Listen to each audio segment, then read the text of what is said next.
o'tkazuvchilar, men Buxoro davlat tibbiyot instituti anatomiya, klinik anatomiya, o'qita kafedrasi dotsenti Temirova Nazokat Rustamova. Sizlar bilan bugun muhokama qiladigan mavzuyimiz markaziy nerv tizimi haqida umumiy ma'lumot, bosh va orqa miyaning anatomiyasi, 12 juft bosh miya nervlari haqida umumiy tushuncha, romsimon miya hosilalari. Orqa miya medulla spinalis deb nomlanadi.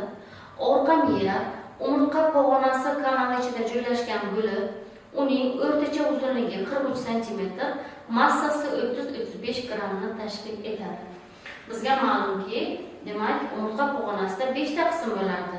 Bo'yin, ko'krak, bel, dumg'aza hamda dum qismlari. Orqa miyada esa 4 ta qism tafovut qilinadi. Bu bo'yin qismi pars cervicalis, ko'krak qismi pars thoracica, bel qismi pars lumbalis va konus medullaris, ya'ni dumg'aza va dum sohasiga kelganda nervlar pastki tomonga yo'nalishi natijasida orqa miya konus sifatida davom etadi. Shuning uchun konus medullaris deb aytiladi. Agar orqa miyani ko'radigan bo'lsak, orqa miya demak chegarasi yuqoridan foramen magnumga to'g'ri kelsa, pastdan demak old dumidan keyin bizga oxirgi filum terminalini hosil qilib, dum umurtqasining periostiga birikib ketadi pardalari. Demak, orqa miyada ikkita kengayma tafovut qilinadi. Birinchi kengaymasi intumizintia cervicalis, ya'ni bo'yin kengaymasi deb aytiladi. Bu kengayma demak C3-TH2 sohasida, ya'ni 3-bo'yin va 2-ko'krak umurtqalari sohasida joylashgan bo'ladi. Savol tug'iladi, nimaga kengaygan? Kengayishga sabab ular qo'llarni innervatsiya qilish uchun nervlar chiqaradi. Tasavvurimizda demak tana deb boshsiz, qo'lsiz, oyoqsiz jismga sohaga aytamiz. Qo'l va oyoqni innervatsiya qilish uchun orqa miyada kengaygan sohalar tafovut qilinadi. Ikkinchi kengaymamiz intumizintia lumbalis deb aytiladi. Demak, bu bel kengaymasi TH9 sohasidan L1 sohasigacha davom etadi. O'rta yashar odamda demak orqa miya ikkinchi bel umurtqasigacha davom etadi. Uning qolgan past qismi esa demak L2 dan S2 gacha oldin cauda equina bo'ladi. S2 dan boksiga birgacha filum terminali bo'lib davom etadi. Orqa miyani ko'ndalang kesimida ko'radigan bo'lsak, demak, ko'ndalang kesimda atrofda, ya'ni periferiyada oq modda, markazda esa kulrang moddani ko'rishimiz mumkin. Bizga ma'lumki, miyada ko'radigan oq moddamiz bu o'tkazuvchi yo'l hisoblanadi. Kulrang moddada yadrolar joylashgan bo'lib, u qandaydir faoliyatga javob beradi. Demak, orqa miyani ko'ndalang kesimida ko'radigan bo'lsak, biz oldingi tomonda egatni ko'ramiz, fissura mediana anterior, xuddi shuning orqa tomonda sulcus mediana posterior egatini ko'ramiz. Ikki yon tomonda oldingi yoniga sulcus lateralis anterior va orqa tomonda sulcus lateralis posteriorni ko'ramiz. Bu tomonda ham xuddi shunday egatlar tafovut qilinadi. Demak, natijada fissura mediana anterior va sulcus lateralis anterior orasida oldingi tizimcha funiculus anterior hosil bo'ladi. Mana funiculus anterior demakizki, bu yerdan faqat harakat o'tkazuv yo'llari o'tadi. Demak, sulcus lateralis anterior va sulcus lateralis posterior orasida yon tizimcha joylashgan. Bu demak funiculus lateralis deb nomlanadi. Ya'ni bu yerdan bosh va orqa miyadan tushayotgan kesishgan yo'llar o'tadi, aralash yo'llar o'tadi. Endi sulcus mediana posterior va sulcus lateralis posterior orasida esa orqa tizimcha funiculus posterior joylashgan bo'ladi. Shu bilan birga aytib o'tishimiz kerak, orqa tizimchada sulcus intermedius dorsalis yordamida mana demak orqa tizimcha ikkiga ajraladi. Bu nozik dasta fasciculus demak gratilis deyiladi va lateral tomonda joylashgani fasciculus cuneatus, ya'ni ponasimon dasta deb aytiladi. Umumiy qilib aytganda, demak orqa tizimchadan sezuv o'tkazuv yo'llari o'tadi. Kulrang moddani ko'radigan bo'lsak, demak kulrang moddada bizda ko'rishimiz mumkin oldingi shoh, cornu anterior, bundan harakat tolalari chiqadi. Orqa shoh, cornu posterior, bu yerdan sezuv tolalari bo'ladi. Hamda yon shohni ko'rishimiz mumkin. Bu cornu lateralis deb nomlanadi. Demak, bunda simpatik nerv sistemasining yadrolari joylashadi. Qanday? Demak, bu yon shohlar hamma segmentda ham joylashmaydi. Bu C8 sohasidan L1 sohasigacha davom etadi. Ya'ni bizga ma'lumki, shu sohada ichki a'zolar joylashganligi uchun orqa miya nervlar bilan qo'shilib chiqib, ichki a'zolarni innervatsiya qiladi. Demak, orqa miyani ko'radigan bo'lsak, markazida markaziy kanal mavjud, kanali centralis deb aytiladi. Kanali centralis demak yuqoridan 4-qo'lincha bilan, pastki tomondan esa 5-qo'lincha yoki oxirgi qo'lincha bilan bog'langan bo'ladi. Ya'ni kanali centralisning ichida bosh va orqa miyasi yo'qligi, limfa cerebrospinalis mavjud bo'ladi. Endi orqa miya pardalarini ko'radigan bo'lsak, bizga ma'lumki, bosh miya pardalari kabi orqa miyada ham demak 3 ta parda tafovut qilinadi. Demak, birinchi pardamiz bu bosh orqa miya qattiq pardasi, dura mater spinalis deyiladi. Uning sinonimi demak meningiz fibroza ham deyiladi bu.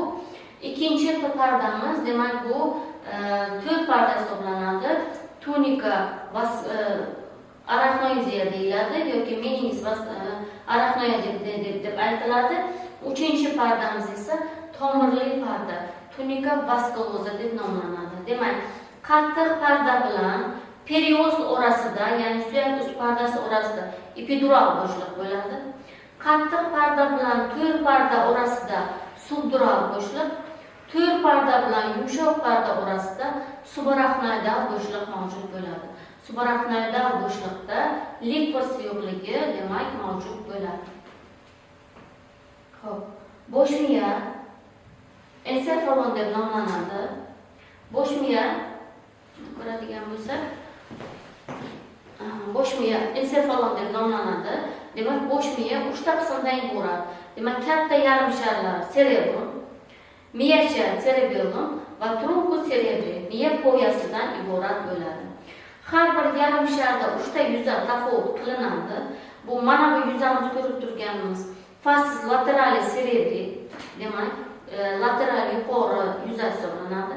Keyingisi mana bu yuzamiz fascis medialis, medial yuzasi hamda bu pastki yuzasi fascis inferior yoki basis cerebri deb nomlanadi.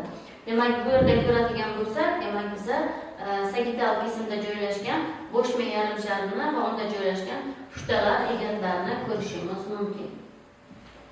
Xo'p. Mana bu yerda bosh miya demak biza asosini ko'ryapmiz. Bosh miya asosida bizga ma'lumki, qanday hosillarni ko'rishimiz mumkin. Bosh miya asosi, ya'ni pastki yuzasida biz ko'ramiz uzunchoq miyani, medulla oblongata, demak ko'prik, miya ko'prigi, pons, miya oyoqlari. Demak, mana bu yerda bizlar tractus opticus, nervus opticus, gipofiz, demak hipotalamus sohasini ko'rishimiz mumkin. Demak, shu yerdan chiqayotgan nervlarni demak muhokama qilishimiz kerak. Ya'ni bosh miya asosidan chiqayotgan nervlar haqida gaplashishimiz kerak. Bunda biz qanday nimalarga e'tibor qilamiz? Demak, peshona bo'lagidan boshlasak, birinchi juft nervimiz nervus olfaktoris, bulbus olfaktorisni hosil qiladi. Davom etadi tractus olfaktorisga va trigonum olfaktorisga. Ikkinchi juft nervimiz mana bu yerda nervus opticus deyiladi. Nervus opticus demak ko'ruv nervi hisoblanadi. Ko'ruv nervi bu sezuvchi nerv bo'lganligi uchun demak u miyaga kiradi. Mana ko'ruv nervini ko'rishimiz mumkin va kesishma hosil qilib tractus opticus bo'lib davom etadi. Endi miya oyoqlarining medial chekkasidan 3-juft nerv chiqadi. Miya oyoqlarining lateral chekkasidan mana ingichka bo'lib chiqqan bu 4-juft nerv trafeari chiqadi. Miya ko'prigining yelkalaridan 5-juft nerv chiqadi. Demak, bosh miya asosidan chiqadigan nervlar haqida gaplashyapmiz. Bosh miyada joylashgan ko'prik va uzunchoq miya piramidasi orasidan 6-juft nerv chiqadi mana. Endi qarang. Uzunchoq miyaning alevasi va ko'prik orasidan 7-8-juft nervlar, uzunchoq miyaning orqa yonegatidan 9-10-11-juft nervlar va uzunchoq miyaning oldingi yonegatidan 12-juft nerv chiqadi.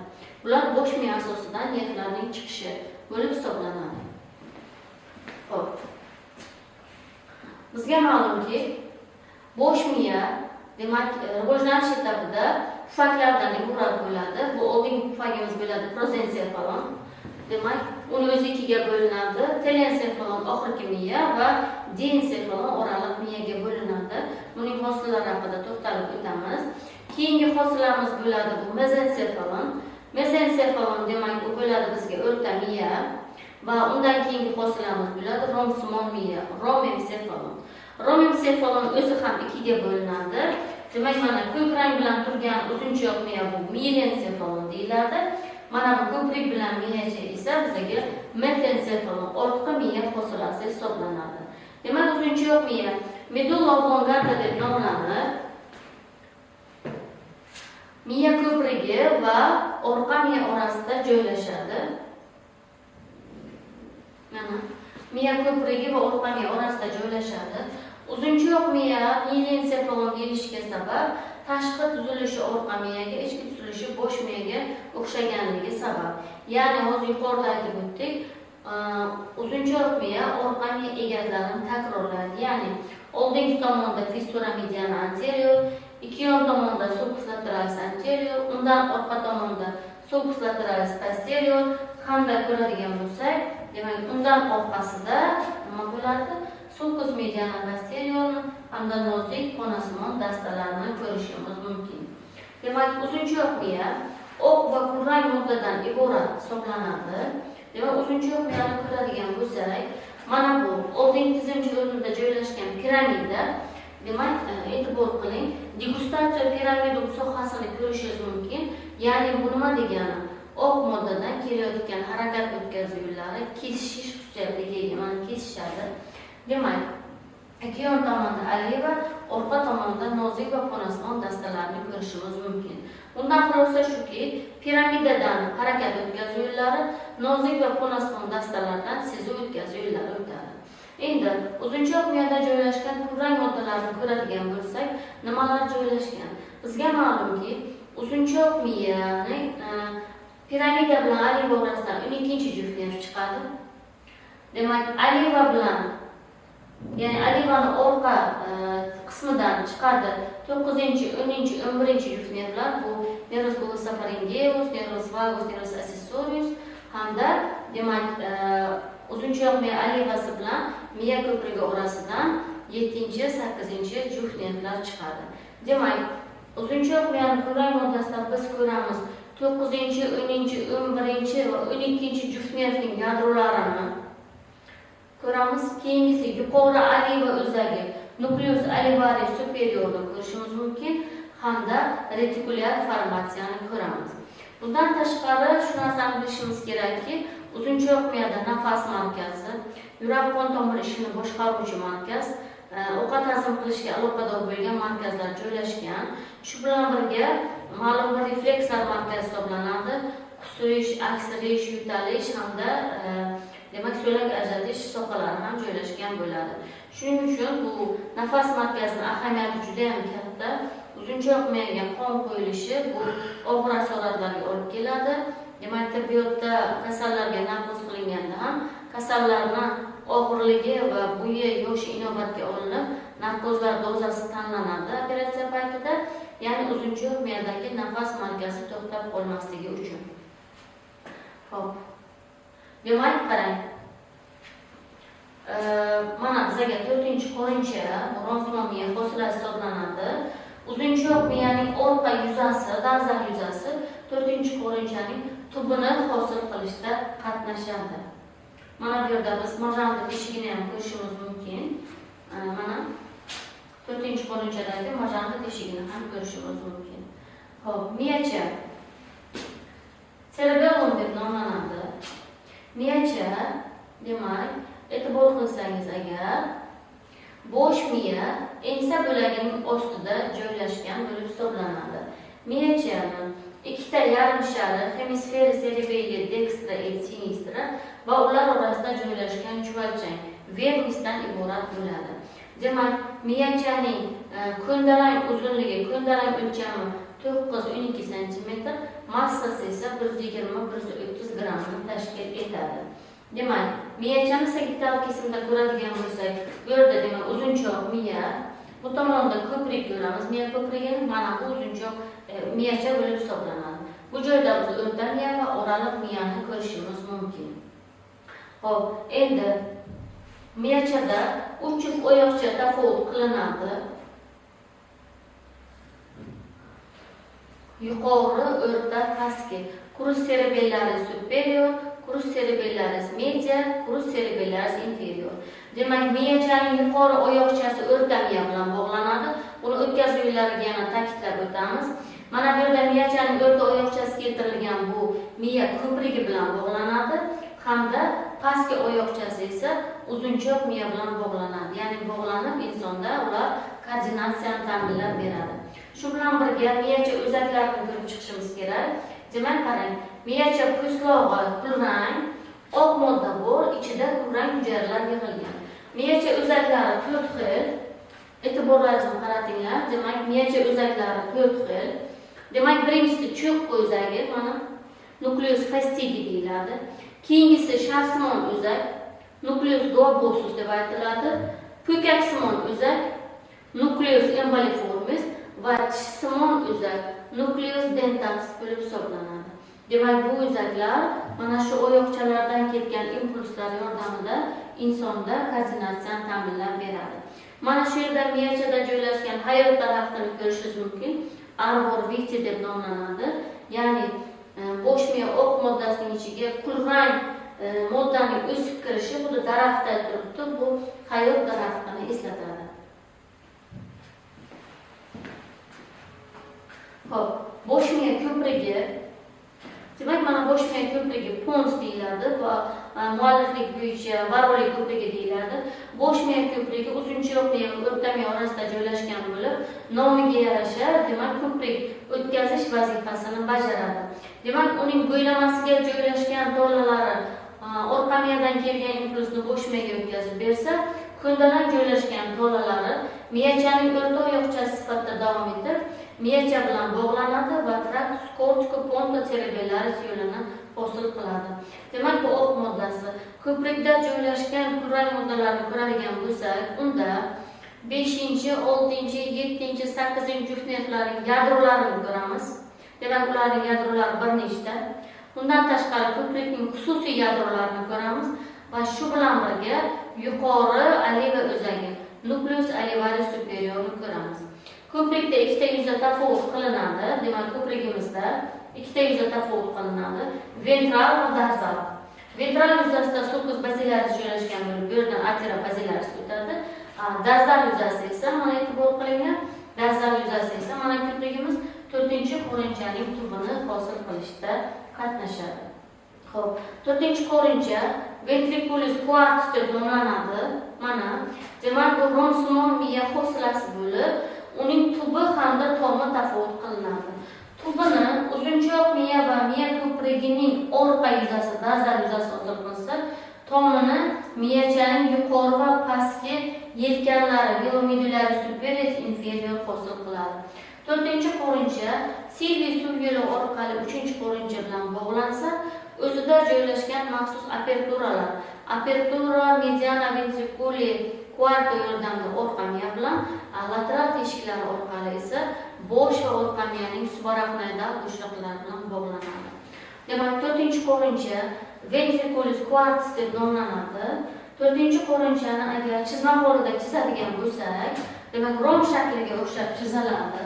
Mana bunday rom shakliga o'xshab chizadigan bo'lsak, demak, 4-qo'rincha yuqoridan silviy suv orqali 3-qo'rincha bilan bog'lansa, demak, mana bu yerda orqa miyaning ko'ndalang kesimini chizadigan bo'lsak, bunda ikkita teshik bo'ladi.